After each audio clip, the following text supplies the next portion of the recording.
Senhor, nesta manhã te louvamos, ó Deus, porque a Tua palavra é sempre viva, traz algo, ó Deus, para nosso tempo. Isso que nós queremos saber, ó Deus, aquilo que o Senhor fez no passado, mas nosso interesse é andar com o Senhor hoje. Então, Senhor, revela-nos, Senhor, ensina-nos, mostra-nos os caminhos, Senhor, para podermos acompanhar o Senhor e andar nos Teus caminhos hoje. Ó Deus, esse é o nosso desejo, revela-nos e mexe com a nossa vida, mexe com o nosso coração. Pedimos em nome de Jesus. Amém.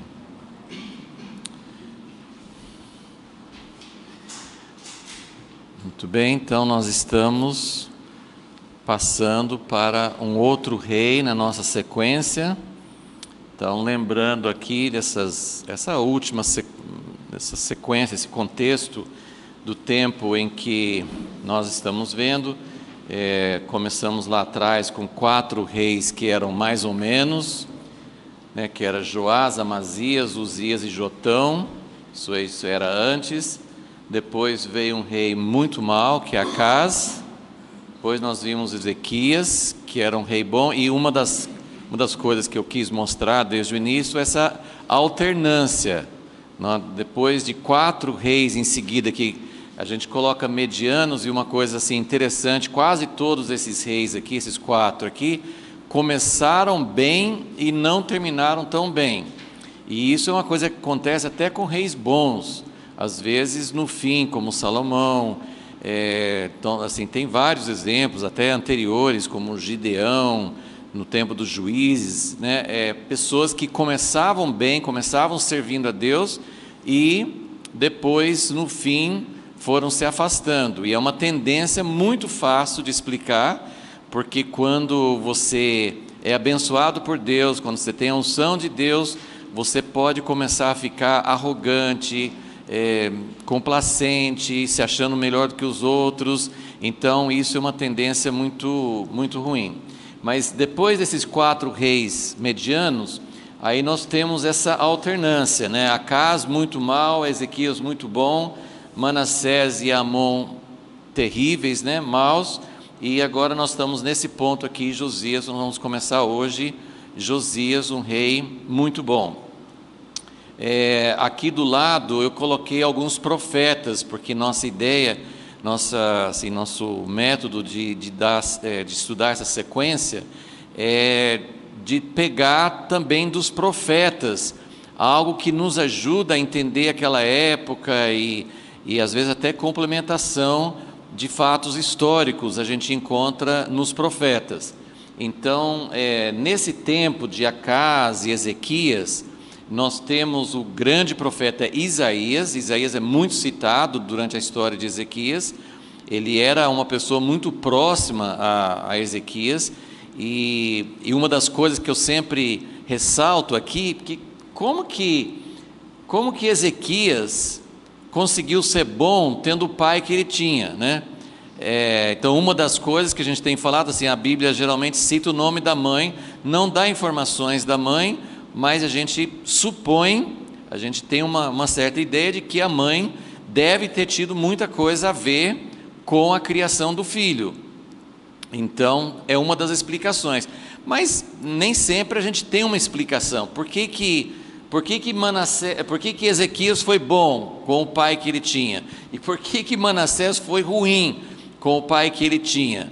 Depois vem Ezequias. Amon seguiu nos caminhos do pai dele, Manassés. Então aqui nós temos uma sequência ruim, mas Amon eu coloquei até na frente aqui, porque ele governou apenas 2 anos e foi assassinado. Então a Bíblia não fala praticamente nada sobre ele. E aí vem Josias, que, como nós vamos ver agora, assumiu com 8 anos de idade. Então, na verdade, ele não tinha ainda uma formação, ele não tinha ainda uma direção, uma definição mais clara da vida dele quando ele assumiu o trono. E tanto é que durante os primeiros anos a gente nem sabe de nada que foi feito. Depois que ele começou a ter uma idade um pouco maior, a partir dos 16 anos de idade, a gente consegue ver Josias já assumindo a direção que ele ia tomar. Pode ter havido outros fatores, teve aquele caso, esse caso de Joás aqui em cima, ele foi muito influenciado pelo sacerdote daquela época, né? Então tem vários fatores que podem influenciar.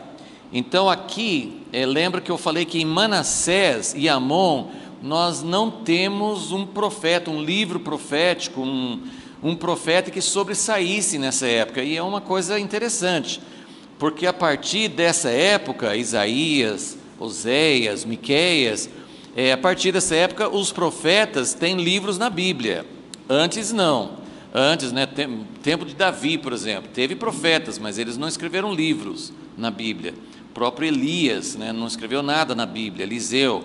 Então nós temos anteriormente, né, Samuel, o livro de Samuel não foi escrito, talvez Samuel deixou algum registro, mas que a gente saiba, não foi Samuel que escreveu o livro de Samuel. Então, antes dessa época de Isaías, talvez Joel, o livro de Joel, pode ter sido um pouco antes, ninguém sabe exatamente quando foi Joel, mas esses livros, a partir de Isaías que nós temos, os grandes profetas tinham livros na Bíblia, grandes ou pequenos, né? Tem os profetas maiores e os profetas menores. No tempo de Manassés não consta nenhum profeta. Nós vimos que um profeta chegou e falou, e fala assim, os profetas avisaram, mas não temos profetas com livros na Bíblia. Agora no tempo de Josias, outra vez nós temos profetas, e nós vamos fazer referência. Hoje nós vamos falar um pouquinho sobre Naum e Sofonias, que eram dois profetas que profetizaram nessa época. Jeremias, eu coloquei uma flechinha aqui para dizer que no tempo de Ezequias, a grande influência, a grande figura no tempo de Ezequias foi Isaías. E agora no tempo de Josias, e continuando, pode até colocar assim, Jeremias, principalmente, os outros dois não falam sobre os outros reis que vieram depois, mas Jeremias, ele foi um profeta que profetizou durante muitos anos, como Isaías também. Então esses dois profetas, eles profetizaram durante um período mais longo de tempo. Então Jeremias, ele começa no tempo de Josias, mas ele vai durante todos esses 4 reis, os 4 últimos reis, e vai além deles para o início do cativeiro. Então Jeremias é um profeta que os escritos dele abrangem um bom período de tempo. E Jeremias, talvez, pensando aqui rapidamente, mas eu acho que a gente pode dizer sem medo de errar, que Jeremias, de todos esses profetas que a gente tem nos livros na Bíblia, Jeremias é que nos dá mais fatos históricos. Tem fatos históricos, lembra que nós estamos vendo sempre 2 Reis e 2 Crônicas. No tempo de Ezequias a gente buscou também alguns fatos históricos com Isaías, mas não foi muito, não são muitos capítulos, muita coisa. E o que tem em Isaías é quase igual ao que tem em Reis, né? Agora, Jeremias nos dá fatos que não tem nem em Reis e nem em Crônicas. Então, futuramente, quando nós chegarmos aqui nesse ponto, nós vamos estudar alguns capítulos, alguns trechos do profeta Jeremias, porque ele nos dá fatos históricos que não tem em nenhum dos outros livros. Então, essa é só uma visão mais ou menos geral para vocês pegarem o nosso contexto aqui. Ok, então se você está com esboço, mais ou menos para seguir a sequência aqui, nós vamos falar assim, um pouquinho sobre a situação, o contexto geral do tempo de Josias. Nós já falamos, mencionamos esse fato, mas eu vou mencionar de novo, o fato de que o pai de Josias foi assassinado, ok? Vamos ver 2 Reis 21, 2 Reis 21, 19, vamos só ver assim, é um relatório bem curto, mas só para a gente entender um pouco desse contexto. Tinha Amon 22 anos de idade quando começou a reinar, 2 anos reinou em Jerusalém. Era o nome de sua mãe, então é sempre dar o nome da mãe, né? Não todos os reis, mas principalmente nesse período final, praticamente todos os reis têm o registro do nome da mãe. Será que a mãe de Amon não era uma pessoa temente a Deus? A gente não sabe, não temos nenhum dado sobre ela, mas, como eu falei, pode ser que a mãe tenha sido uma influência muito forte. Claro que o propósito de Deus hoje é a influência do pai e da mãe. Isso acontecia muito naquela época porque os pais, não tão diferente de muitos lares hoje, os pais eram muito ausentes, os pais não se envolviam com a criação dos filhos. Era até um aspecto cultural, mas até o fato de que naquela época era comum, principalmente os reis, homens que tinham mais condições financeiras, era muito comum, não era uma coisa proibida por Deus naquele tempo, o homem tinha mais de uma esposa. Então, você imagina, ele tem várias, isso é muito claro com Davi, por exemplo, né? Davi tinha várias esposas e é muito evidente que ele não se envolvia com a criação dos filhos, cada esposa cuidava de seus filhos e ele era rei. Mas sabemos que isso não é o propósito de Deus, não é o modelo de Deus, nem de ter muitas esposas e nem de não se envolver com a criação dos filhos. Mas, de qualquer forma, a mãe, junto com o pai, mas a mãe tem uma grande responsabilidade, ela pode influenciar e deve influenciar muito os filhos para Deus. Versículo 20: fez o que era mal aos olhos do Senhor, como fizera Manassés seu pai. Então, de alguma forma aqui tem uma influência do pai, uma influência negativa. Só que aqui, como a gente falou numa aula recente, você pode influenciar sua família para o mal, depois ter uma reviravolta, como aconteceu com Manassés, que nós acabamos de estudar, e você pode ter um arrependimento, uma revolução na sua vida, mas não é garantido que você vai conseguir mudar sua família ou outros liderados seus. Então Manassés mudou, tá em Crônicas, né? Mas ele mudou, ele se arrependeu, ele começou a mudar a sua maneira de agir. Parece que foi um arrependimento verdadeiro, mas Amon, o filho dele, não mudou, e a nação não mudou. Então é muito sério isso, né? Que quando você começa a levar seus filhos pela sua família ou liderados, né? Isso acontece a nível de nação, isso acontece a nível de empresa, isso acontece a nível de, de sociedade, vários tipos de coisas. Tem muitas pessoas que influenciam. Hoje na nossa sociedade, os professores influenciam muito, podem influenciar muito os seus alunos, e isso até no nível de faculdade, professores têm um grande poder de influência. Então é muito importante saber que lado que nós vamos influenciar, que depois muitas vezes é difícil desfazer. E a Bíblia nos promete que se nós, como pais, influenciarmos nossos filhos no caminho de Deus, quando eles ficarem grandes, quando se tornarem adultos, eles não se afastarão. Então nós temos muitas promessas de Deus nesse sentido. Versículo 21: andou em todo o caminho em que andara seu pai, serviu os ídolos que ele tinha servido, os adorou. Assim deixou ao Senhor Deus de seus pais, não andou no caminho do Senhor.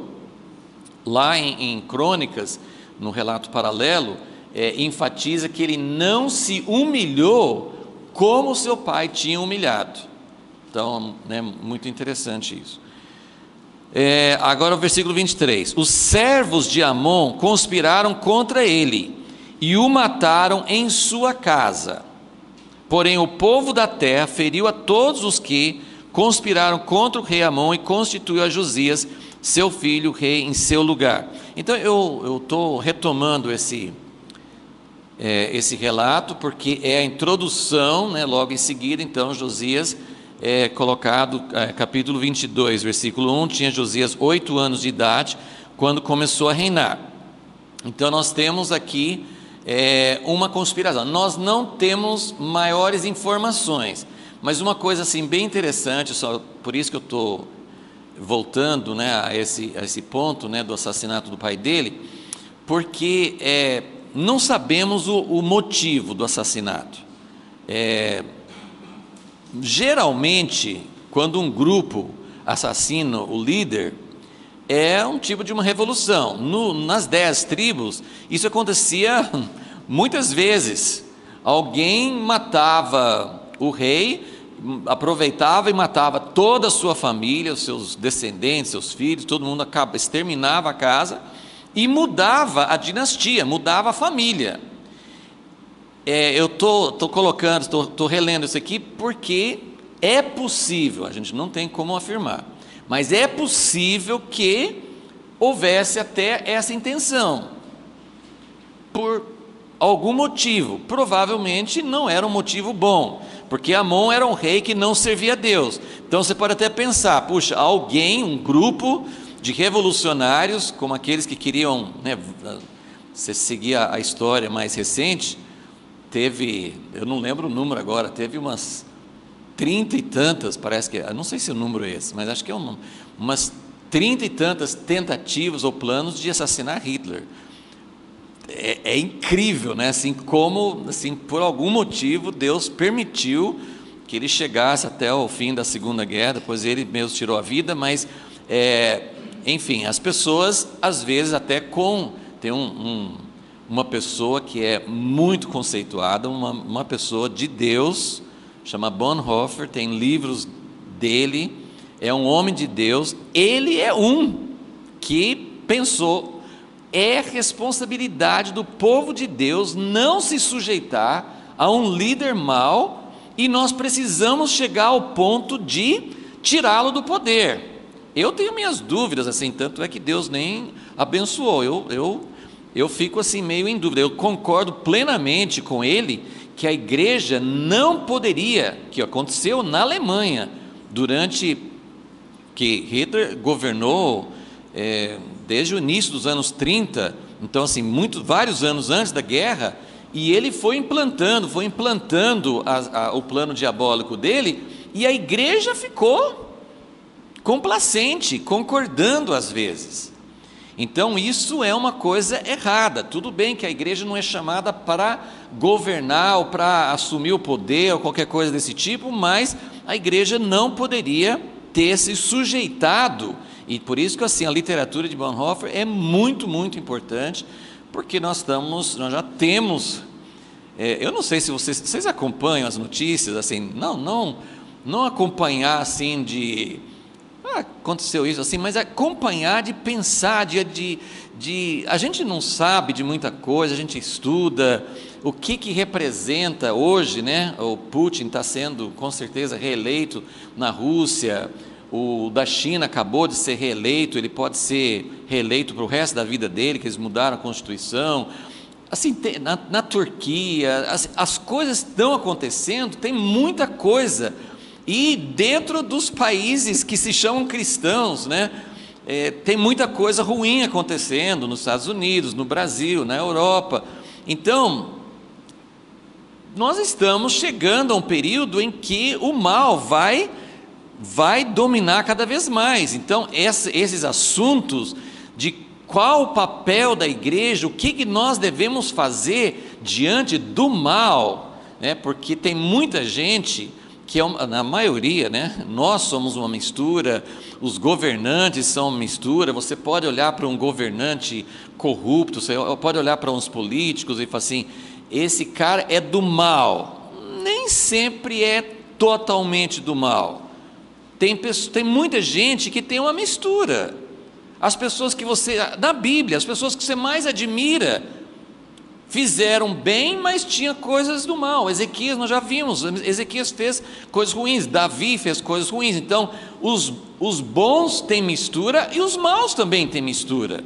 Tem muitos governantes que você pode até assim, ter uma tentação, eu espero que você não odeie, porque a Bíblia fala que nossa luta não é contra carne e sangue, então nós não devemos odiar, nós devemos pedir a Deus misericórdia, né, eu lembro quando eu era criança, né, que assim a Guerra Fria estava assim naquele auge nos Estados Unidos, assim, né, o cara do mal era sempre o chefe da Rússia, né, porque da União Soviética, porque era, né, a gente era assim como os palestinos. Você sabe que tem muita coisa que é feito por propaganda mesmo, né, por você instruído. Eu não estou dizendo que os governantes da Rússia eram bons, mas nos Estados Unidos, para nós, e isso os cristãos, eles demonizavam as pessoas. O cara era do mal 100%, e nem sempre é dessa forma. Bom, estou dando uma liçãozinha de política aqui, né? Mas algumas pessoas na história, como o grande exemplo Hitler, e nós podemos incluir pessoas como Stalin, algumas pessoas vão se entregando para o mal progressivamente e se tornam praticamente uma encarnação, porque a ideia do anticristo é uma pessoa que se entregou tanto a Satanás que praticamente não tem mais mistura. A mistura do bom que tinha na vida dele praticamente foi retirada. É isso que eu quero dizer. Então, eu lembro quando meu pai comentava assim: nossa, tem gente que fica orando pela conversão do líder da Rússia e tal, assim, e mesmo para, acho que meu pai, não lembra exatamente qual a conotação que ele dava, ele achava aquilo meio, né, eu não teria fé para orar, né? Se eu vivesse no tempo de Stalin, eu vou orar a Deus, por favor, converte o Stalin. Eu não sei se essa é uma oração certa ou não, mas eu acho que enquanto a pessoa, e como sempre tenho falado, a gente não tem esse discernimento, Deus não vai nos mostrar quando a pessoa atravessa a linha, quando não tem mais recurso, e como nós vimos na última aula, nós devemos orar enquanto Deus permite, enquanto há esperança, nós devemos orar. Então, a ideia aqui, voltando então para Amon, é que houve uma conspiração, não sabemos se era a partir de pessoas que viam que Amon era uma pessoa ímpia, ou muitas vezes era simplesmente uma conspiração para tirar e colocar outra pessoa. Por que eu estou dizendo isso? Porque, versículo 23, os servos de Amon conspiraram contra ele e o mataram. Só que, por que eu acho que foi uma conspiração, até um desejo de tomar o poder? Porque logo em seguida, porém, versículo 24, porém, o povo da terra tinha um grupo ali que estava a favor, eram pessoas tementes a Deus, no mínimo eram pessoas que queriam a ordem de Deus. Qual que era a ordem de Deus? Não vai tirar o trono, pode ser o cara, pior que seja, Manassés, Amon, mas é a descendência de Davi. Isso representa para nós a ordem de Deus, né? Nós não fomos chamados, por isso que eu volto ao Bonhoeffer, respeito demais, foi um homem maravilhoso, escritos dele, vale a pena ler, a biografia dele, vale a pena ler, ele tem muita coisa para falar para a nossa época, mas eu pessoalmente, eu tenho uma dúvida. Eu acho que ele entrou, essa é a minha opinião, eu acho que ele entrou numa coisa que não devia, de entrar num complô para assassinar Hitler, ok? Então, isso que eu estou querendo dizer aqui, né? Teve uma tentativa, no caso de Bonhoeffer, ele não tinha nenhum desejo de tomar o poder, o que ele queria era lutar contra essa força do mal, isso ele estava certo. Mas o povo da terra feriu a todos os que conspiraram contra o rei Amon e constituiu ao Josias. É um menino de 8 anos, não importa, ele é o descendente de Davi, é ele que vai ficar no trono, ok? Então, isso é só para vocês entenderem, então, esse acontecimento que veio logo antes de Josias. O pai dele, Amon, foi assassinado. Pode ter sido uma tentativa de tirar o poder da linhagem de Davi, colocar um outro rei, e Deus não permitiu, as pessoas também não permitiram, ok? Então, antes da gente ler sobre, né, hoje talvez nós vamos ficar mais nisso, nós vamos ler algumas coisas desses dois profetas contemporâneos, Sofonias. Vamos começar em Sofonias. Como disse alguém, quando fala Sofonias ou um dos profetas menores, você escuta muita folha passando na Bíblia, né? Até achar Sofonias. O pior é assim, que se você passar as folhas, né, que são poucas, é um livro curtinho, então se você passar 2 folhas juntos, você já não vai achá-lo, né? Ele é bem, assim, um dos últimos dos profetas menores. Então, Sofonias, capítulo 1, versículo 1. Por que é importante a gente dar uma olhada nesses profetas? Nós vamos dar uma olhada em algumas coisas em Sofonias, e depois nós vamos falar um pouquinho sobre a mensagem também de Naum.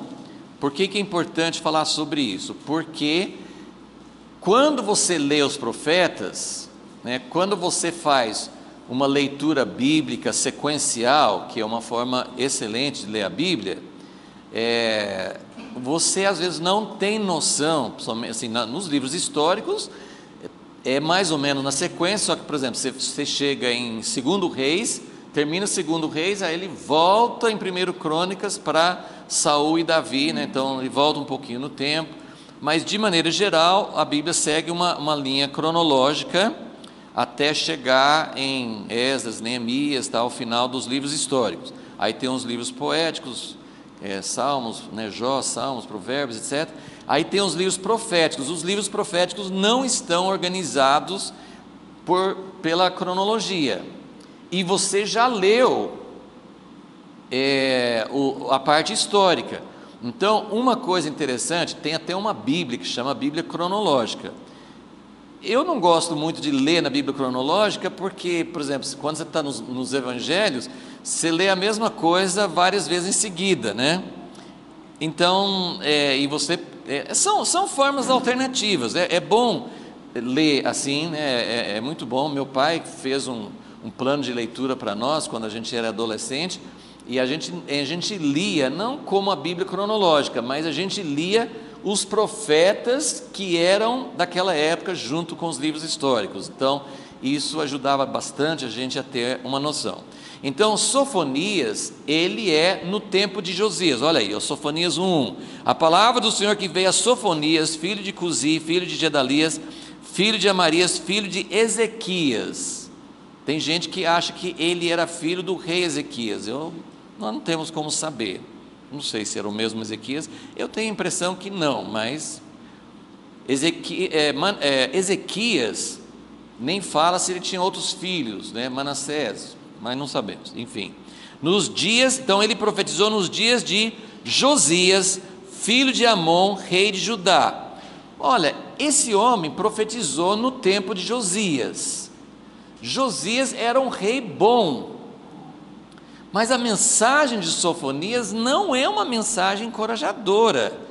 Não é Deus falando assim: que bom, né? O povo está me buscando, isso é muito bom, eu vou visitar. Tem uma parte no último capítulo dele, né, no capítulo 3, tem uma parte que ele até fala sobre restauração, mas todos os profetas, eles falavam de juízo, mas depois eles falavam de restauração.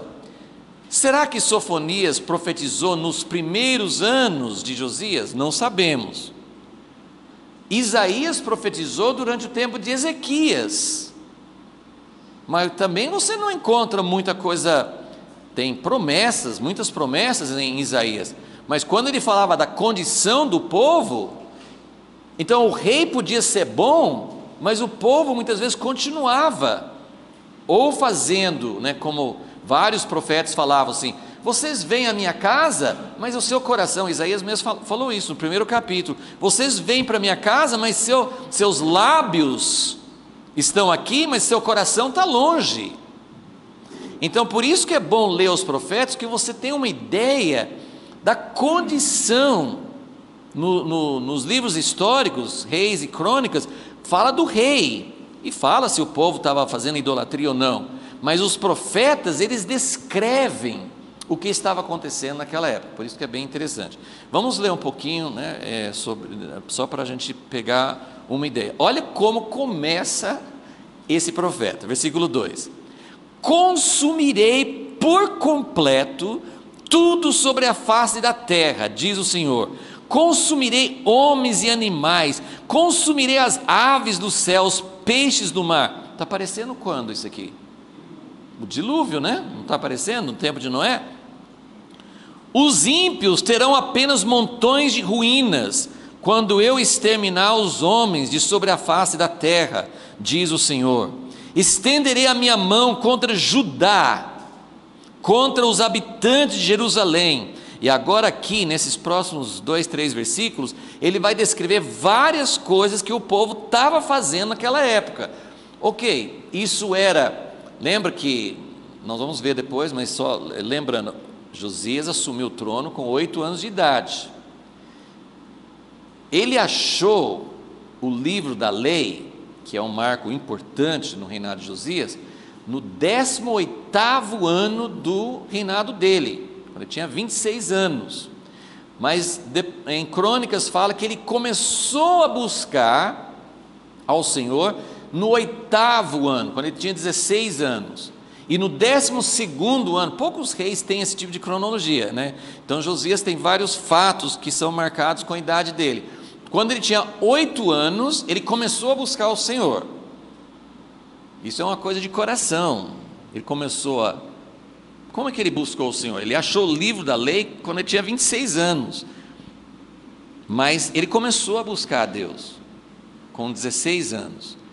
Ele começou a fazer reformas, acabar com a idolatria, no 12º ano do reinado, quando ele tinha 20 anos, ok? Então, será que essa profecia aqui foi nesse primeiro período, que ele não tinha começado a mudar as coisas? Pode ser, mas não sabemos. Sabemos que Deus estava com aquele cálice que a gente tem falado, aquele cálice estava muito, muito cheio por causa de Manassés e Amon.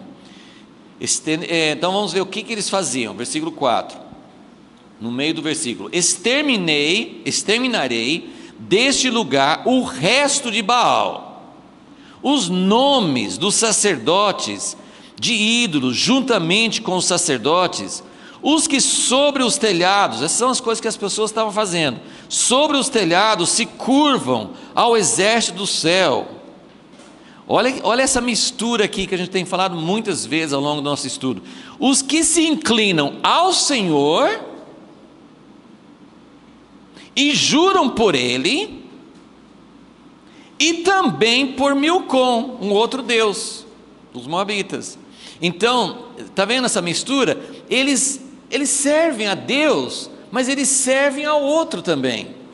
Gente, isso é uma coisa, né? Elias veio, né? O profeta Elias é aquele momento, né, em que ele falou assim: até quando vocês vão ficar vacilando entre dois caminhos?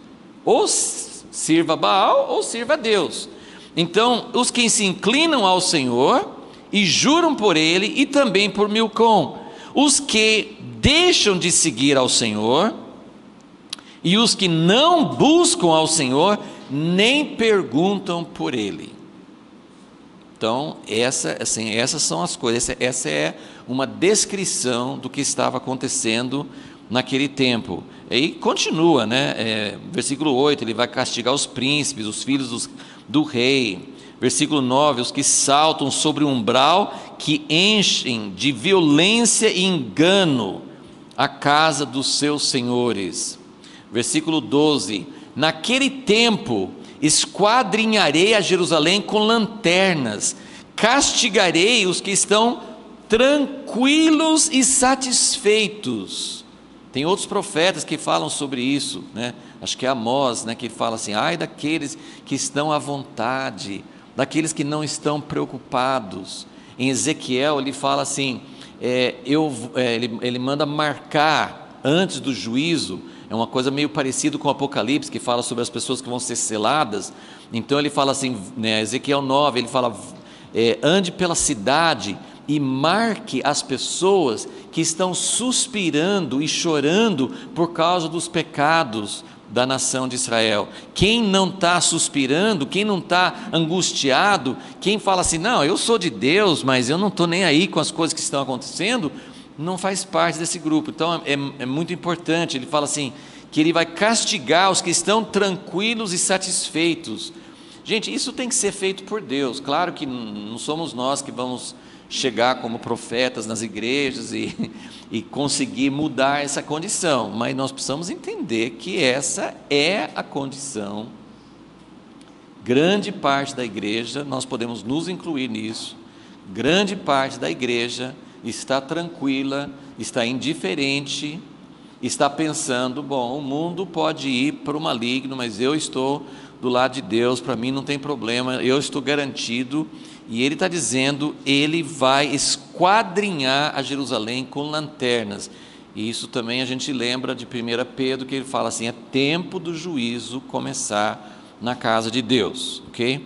Então, castigarei os que estão tranquilos e satisfeitos, que são como o vinho deixado sobre a borra, que dizem no seu coração, o Senhor não faz bem, nem faz mal. Deu para entender? Deus não está aparecendo muitas vezes que Deus está ausente, que Deus não está. A gente tem até assim uma tendência de falar assim, Deus, o Senhor não vai fazer alguma coisa? Agora, quando você fala assim, Deus, o Senhor não vai fazer alguma coisa, o que você quer que Ele faça? Você quer que Ele venha com juízo? Isso faz parte, a Bíblia inteira está cheia de juízo, mas não é nosso papel pedir juízo. Deus ia julgar Sodoma, que é símbolo na Bíblia da corrupção máxima, e que Jesus falou nos últimos dias, vai ser como Sodoma e Gomorra. Deus ia julgar Sodoma e Gomorra porque tinha chegado ao ponto máximo. O cálice de Deus tinha chegado ao ponto máximo, mas Abraão, que é o nosso exemplo, que é o nosso pai na fé, ele vai diante de Deus e fala assim, Deus, o Senhor não vai fazer juízo ainda, porque tem gente justa lá dentro. Entendeu qual que é o nosso papel? Esse é o nosso papel, e Abraão é chamado de amigo de Deus, porque ele é aquele que vem ao lado de Deus e fala assim, Deus, o Senhor tem certeza? Assim, Abraão, ele é muito, Deus, quem sou eu? Estou falando com o juiz de toda a terra, mas claro, assim, sabe, quase que falando assim, Deus, quem sou eu para dizer o que o Senhor deve fazer? Mas é claro que o Senhor é justo, o Senhor não vai julgar justos com injustos, o Senhor vai, por causa de 50, de 40, de 30 pessoas lá dentro, o Senhor não vai julgar todo mundo. Então, esse é o nosso papel é clamar a Deus para que antes do juízo, porque o juízo vem, mas antes que venha o juízo, Deus quer alcançar muita gente ainda. Por isso que os profetas falavam, ai que profeta duro. Mas por que o profeta falava duro? Porque era para acordar, era para chegar ao arrependimento. O que Deus quer é sempre arrependimento. Então, essas pessoas dizem no seu coração, o Senhor não faz bem, nem faz mal. Também lembrando de Pedro, que fala assim, desde o tempo do dilúvio, desde o tempo de antigamente, não acontece nada, as pessoas fazem maldade, Deus nem liga. Então é muito errado a gente falar, a gente pensar. E aí, só para dar uma ideia assim do livro de Sofonias, no versículo 14, ele começa a falar, o grande dia do Senhor está perto. Gente, imagina, esse aqui era 600 anos antes de Jesus, e naquele tempo o dia do Senhor estava perto, ainda mais hoje. Agora, por que ele podia falar que o dia do Senhor estava perto? Agora vocês precisam lembrar que eu não posso voltar nisso, mas alguns meses, já faz um pouquinho de tempo, quando a gente estava falando sobre Ezequias, eu coloquei aqui para vocês as 4 vezes na Bíblia que a cidade de Jerusalém foi destruída ou ameaçada, 4 vezes. Jerusalém foi, 3 vezes já, e uma 4ª vez é no futuro, agora no final, na vinda de Jesus. Então 3 vezes no tempo da Bíblia, uma foi com Ezequias, que foi quase destruída, estava assim, se não fosse uma intervenção de Deus, teria sido destruída, e houve uma intervenção de Deus, e Deus salvou a cidade. A primeira vez Ezequias. A segunda vez, agora está chegando aqui perto, que foi quando Judá foi para o cativeiro. E Sofonias já está falando sobre isso. E o que nós temos colocado é cada vez, a terceira foi no ano 70, quando, depois de Jesus, depois da igreja primitiva, quando Roma destruiu Jerusalém. Então, todas as vezes que Jerusalém é cercada, ou é destruída, ou quase destruída, é uma figura muito forte dos últimos tempos da vinda de Jesus. Por isso que ele está falando sobre o dia do Senhor. Sofonias, nesse livro curtinho, ele fala 20 vezes ele fala sobre o dia do Senhor. Por que ele estava falando sobre o dia do Senhor? Tem muita coisa que ele está falando aqui que não aconteceu ainda. Quando Jesus falou, Mateus 24, Lucas 21, quando Jesus falou sobre a sua vinda, a volta dele, ele estava se referindo à destruição de Jerusalém no ano 70, mas claro que ele estava olhando para o final. Então, cada vez que Jerusalém é destruída ou ameaçada, é uma grande figura, é como se fosse já uma pequena amostra do que vai ser o dia final, porque o dia final, como nós temos, né, no Velho Testamento e no Novo, no dia final, a volta de Jesus, o dia do Senhor mesmo, porque esses são prenúncios, mas o dia do Senhor vai ser quando todas as nações estão cercando Jerusalém, e não vai ter nenhuma chance de Jerusalém escapar, né? E hoje, por mais que Israel seja pequeno em relação às nações em volta, mas Israel, não brinque muito com Israel não, que eles têm muita força, tem um exército, tem recursos, tem tecnologia, tem a bomba atômica, mas vai chegar a hora quando nada disso vai valer, e só a intervenção de Deus vai salvar, e vai ser a intervenção que vai trazer Jesus de volta. Ele vai voltar para salvar Jerusalém. Jerusalém vai passar por tribulação, mas não vai ser destruída. Ele virá na hora H, na hora do momento. Deus gosta do suspense, Deus gosta assim de... Não está na hora ainda, não. Espera mais um pouquinho, a hora que... Não, agora vai rápido, porque se não for, agora vai ser a última hora.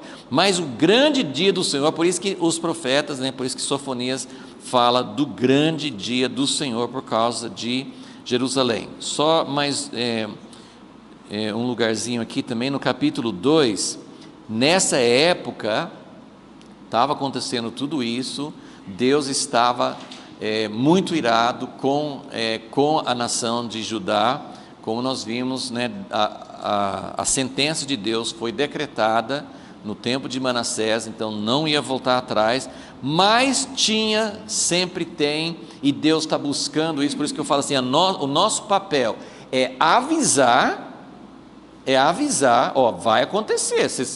Você está brincando, você não sabe o que está escrito, você não sabe o que está vindo, então nós temos que avisar, mas a nossa oração não é, Deus, acaba com esse povo. Tem umas orações nos Salmos que são meio assim, né? Deus, acaba com essa raça, acaba com as criancinhas. Tem uns versículos que falam assim, meu Deus, como que alguém pode orar a Deus? Mas isso é humano, né? É humano, mas não é o que Deus quer. Deus não está querendo que as criancinhas sejam mortas, Ele está querendo que haja arrependimento, Ele quer que haja uma mudança. E olha aqui, capítulo 2, versículo 1, congrega-te, ó nação que não tens pudor, antes que saia o decreto. Ele está dando chance, Ele está falando, olha, vamos, faça alguma coisa, antes que saia o decreto, e o dia passe como a palha, antes que venha sobre vós a ira do Senhor, antes que venha sobre vós o dia da ira do Senhor. Esse é o nosso coração. Deus, me prepare, nos prepare e ajuda-nos a preparar os outros, porque esse dia virá. E como eu volto a falar, vamos ficar atentos. Tem coisas acontecendo, vocês estão vendo faíscas, Inglaterra e Rússia, né? Tem Turquia, tem o Irã, né? Tem muita coisa acontecendo, tem tem tremores, é como quando vem uma grande tempestade, você vê as nuvens, você escuta o trovão, tem uma grande tempestade se armando. É o final já? Eu não posso dizer, mas a gente precisa prestar atenção. Antes que venha sobre vós a ira do Senhor, antes que venha sobre vós o dia da ira do Senhor. Agora o versículo 3, buscai ao Senhor. Ele está falando com gente que tinha lá, não estava falando para o vazio. Buscai ao Senhor, vós todos os mansos da terra, que cumpris o seu juízo, buscai a justiça, buscai a mansidão, porventura sereis escondidos no dia da ira do Senhor. Olha só, ele não está falando mais, quem sabe não vem mais o dia, não, o dia vem. O dia pode ser adiado, o dia pode ser adiado.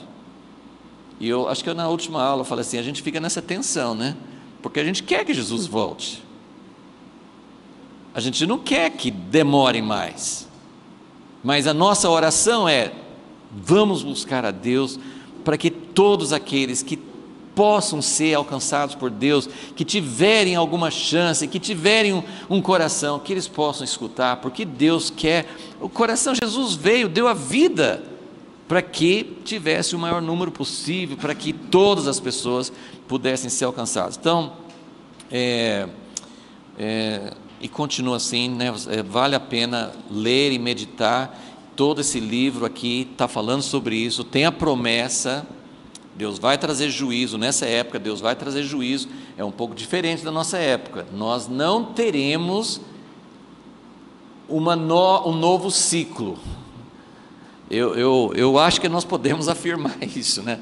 Nós não teremos um novo ciclo. O que era o ciclo aqui? Aqui, nessa época de Sofonias, e no tempo também no ano 70, Jerusalém seria destruída, mas o povo seria disperso, o juízo de Deus viria, mas Deus ia trabalhar com o povo, e depois ia trazer o remanescente e ia voltar. Eu não creio que tenha mais outro ciclo, ou seja, não vai acontecer uma destruição nem de Israel, de Jerusalém, e nem da igreja, para que Deus demore. Esse tipo de demora não vai acontecer mais, esse tipo de demora não, só a demora que antes que venha o dia do juízo, que nós possamos ver um grande avivamento, que nós possamos ver o Espírito de Deus agindo. Ninguém consegue, leia os avivamentos passados, ninguém consegue produzir isso, né? Eu cito porque é uma história muito famosa, né? Todo mundo já ouviu, acho que muitas vezes, Jonathan Edwards, que pregou aquela mensagem muito conhecida, né? Os pecadores nas mãos de um Deus irado.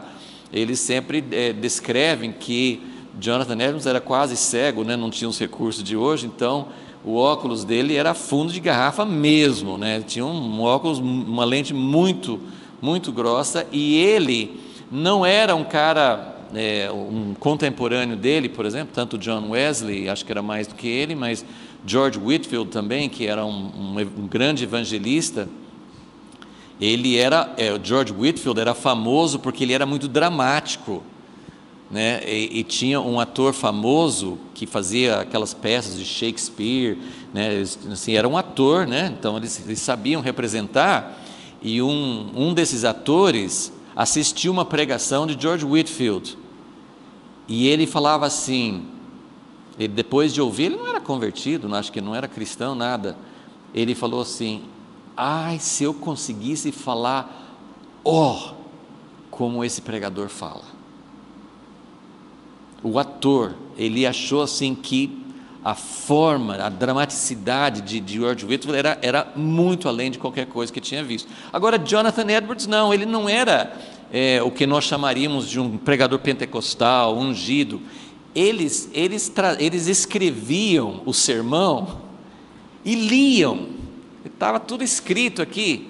Ele com a questão, você imagina a cena, ele está lendo um sermão, com óculos assim, sabe, assim, quase sem enxergar, né? E ele está lendo numa voz normal.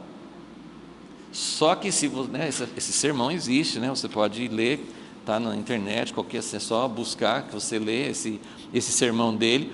O sermão descreve as pessoas penduradas em cima do fogo, quase caindo no inferno, e as pessoas que escutavam essa pregação, sem emoção, sem muito carisma, as pessoas seguravam troncos de árvore, se seguravam para não cair, pessoas caíam em prantos. Então, o que eu estou dizendo? É impossível.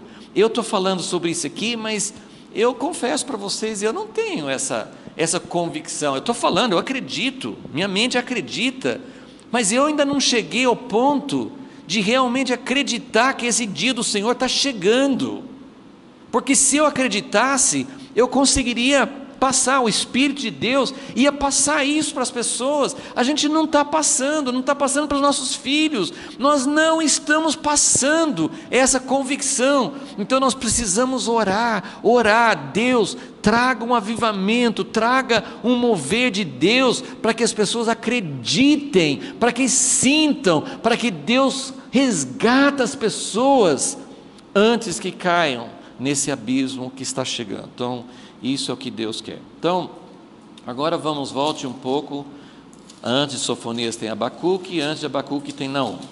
Então, volte um pouquinho e só vamos falar um pouquinho sobre Naum, que é o outro profeta contemporâneo de Josias. Naum, os estudiosos, eles colocam Naum nessa época. Alguns profetas, como a gente viu com Sofonias, alguns profetas, eles se identificam. Então, no primeiro versículo de Sofonias, ele fala assim: essa é a palavra que Sofonias recebeu nos dias de Josias. Jeremias, ele dá o ano do chamado dele. Isaías também tem, né? Lembra aquele famoso capítulo 6, né? No ano que o rei Uzias morreu, né? Então, alguns têm assim o ano. Jeremias foi chamado no 13º ano de Josias. Lembra que eu falei? Josias assumiu o trono com 8 anos. Com mais 8 anos, ele começou a buscar a Deus.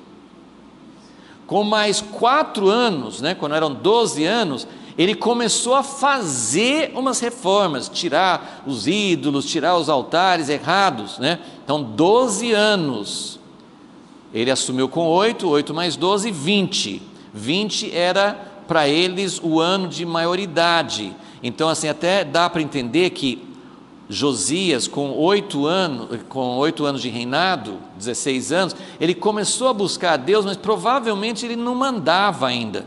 A gente não sabe como é que funcionava essa coisa, né, quando era criança, outras pessoas estavam governando. Mas quando ele tinha 12 anos de reinado, ou seja, quando ele tinha 20 anos de idade, ele começou a fazer, e esse ano é significativo, porque quando ele tinha 20 anos, ele era considerado de maior, então ele podia começar a mandar no reino.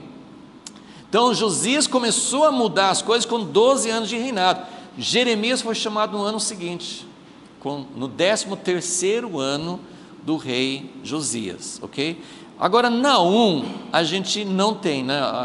Começa versículo 1, capítulo 1, versículo 1, oráculo acerca de Nínive, livro da visão de Naum. Mas por que os estudiosos colocam nessa época? É meio complicado, mas ele fala lá na frente, acho que no capítulo 3, deixa eu ver se eu achar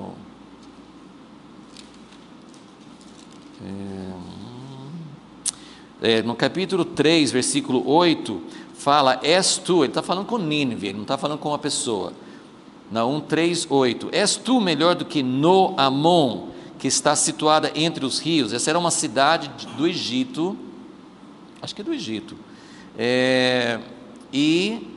não, acho que acho que era outro lugar, não era Egito, mas era uma cidade daquela época, e existem registros históricos que situam quando essa cidade foi tomada, que era algum tempo antes. Então, aí como ele está profetizando sobre a destruição de Nínive, nós também sabemos quando Nínive foi destruída, então dá para situar não num período muito específico, mas numa faixa de 30 ou 40 anos, dá para especificar que Naum foi mais ou menos nesse período, e realmente vai coincidir com o tempo de Josias, né? Ou final de Amon, ou tempo de Josias.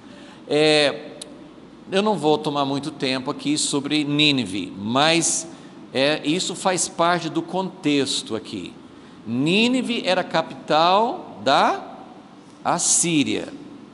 A Síria tem sido, né, nessa época que nós estamos estudando, todo esse período aqui, de antes, né, desse período, a Síria, entre 200 e 300 anos, a Síria era a potência, era que mandava naquela região do Oriente Médio, eles que tinham o império, né, eles que mandavam.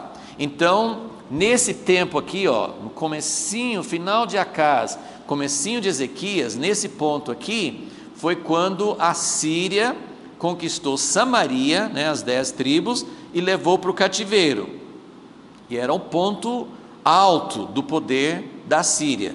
Aí lembra, Ezequias, a grande ameaça contra Ezequias era a Síria.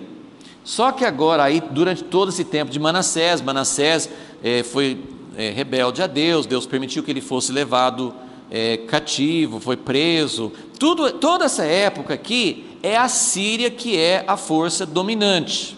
Só que nesse período aqui, que nós estamos chegando agora, a Síria está em declínio.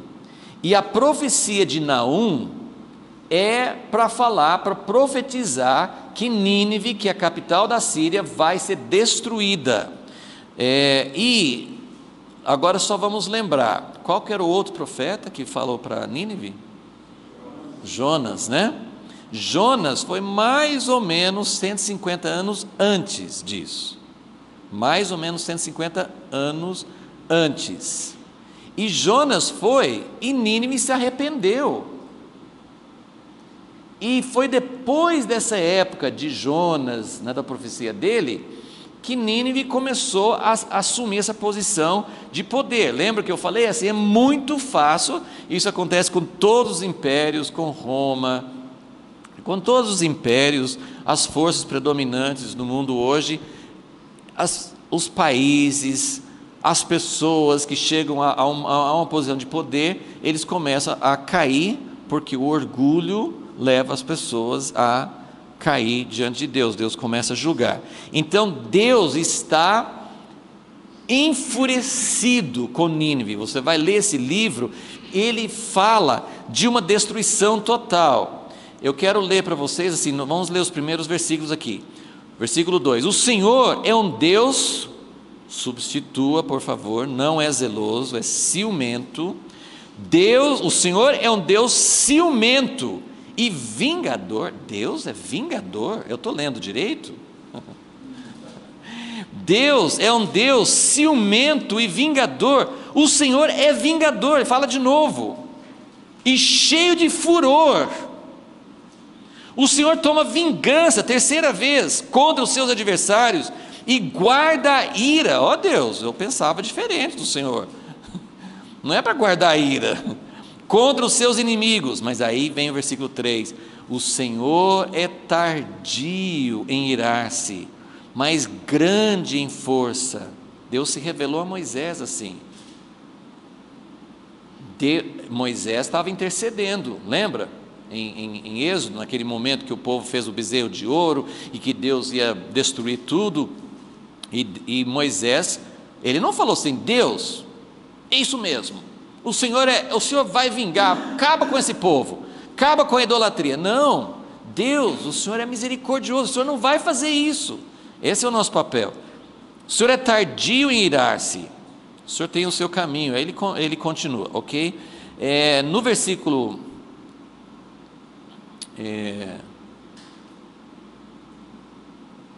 1,14, ele fala assim: contra ti, porém, o Senhor deu ordens, que não haja mais linhagem do teu nome, da casa dos teus deuses destruirei. Ele vai falando aqui, ele vai falar sobre destruição total.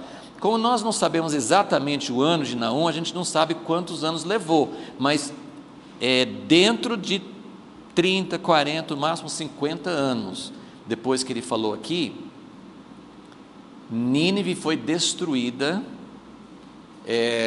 no ano 612 a.C., por Babilônia, que estava subindo em poder. Eu não sei se vocês sabem, né, hoje tem uma cidade no Iraque que é próximo a onde era Nínive, que chama Mossul.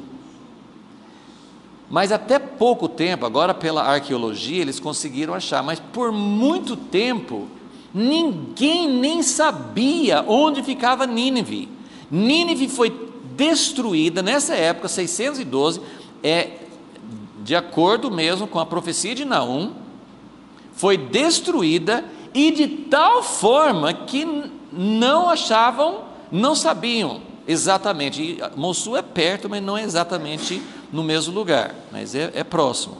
Agora, pela arqueologia, eles já acharam palácios, já acharam um monte de achados que dão a confirmação para muitos fatos bíblicos. Mas o interessante é que alguns séculos, sei lá, 2 ou 3 séculos atrás, se acredita que tinha gente que duvidava que Nínive tivesse existido. Não, isso a Bíblia fala de Nínive, mas acho que é um mito, né? Assim, não é verdade. Olha só como assim as pessoas não acreditam, mas tudo veio acontecer de acordo com o que está registrado. E aí fala assim, capítulo 3, versículo 1, ai da cidade ensanguentada, ela está toda cheia de mentiras, de rapina, da presa não há fim. E ele descreve todos os pecados. Eu vou ler para vocês uma descrição. Naquele tempo, até tem registros até de crueldade, até feitos pelo povo de Deus. No povo de Deus, assim, era muito comum, não que não tenha isso hoje, hoje você tem até vídeos, né, do ISIS degolando pessoas, então a crueldade ainda existe, mas era muito comum naquela época. Mas pelos registros, pelo que nós sabemos, a Síria superava. Então você tem que pensar, Jonas pregou, a cidade se arrependeu, Deus permitiu que eles se tornassem uma potência, a gente fala mundial porque o mundo conhecido ali era ali por perto, né?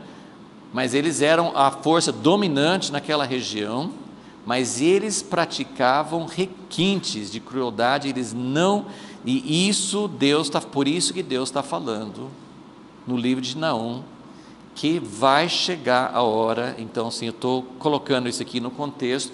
Primeiro, quero que vocês, para saber, é importante saber, no tempo de Josias, isso aconteceu, isso tudo, sim, a profecia de Naum e a destruição de Nínive aconteceu dentro desses 31 anos de Josias, ok? Então, isso está acontecendo simultaneamente.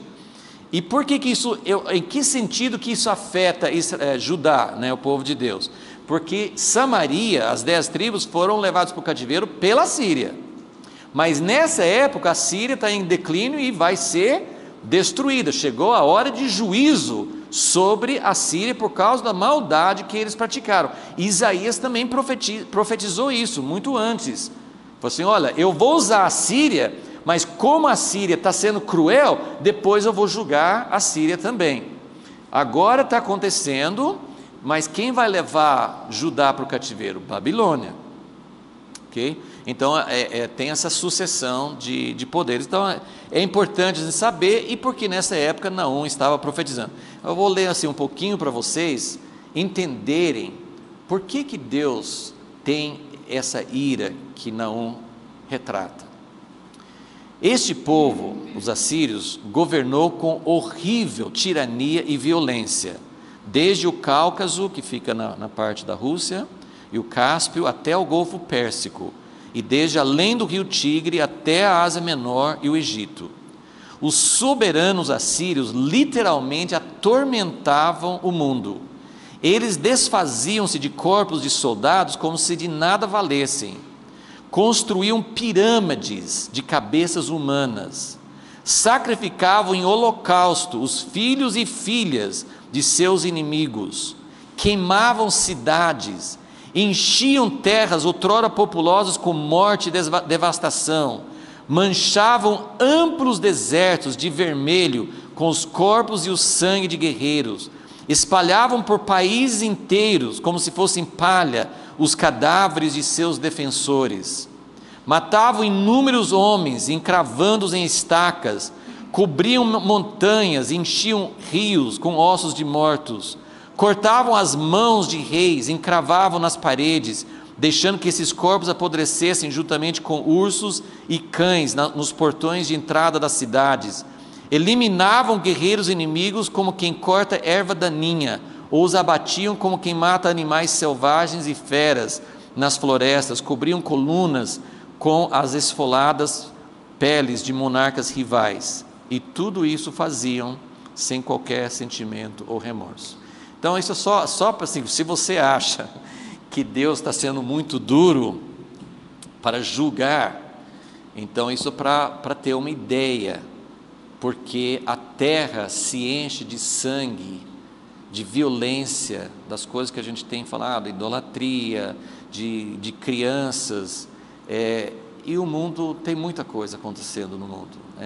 Às vezes a gente acha melhor nem ficar sabendo, mas a gente precisa saber que o mundo está enchendo o cálice e que o dia do Senhor está chegando. Então isso é mais ou menos para a gente ter uma ideia, nós vamos agora na próxima aula começar a ver como o Josias buscou o Senhor, mas é importante entender esse contexto, né? Tem o contexto do próprio povo dele, que Sofonias descreveu, tem também esse contexto do que estava acontecendo com a nação da Síria. Senhor Deus,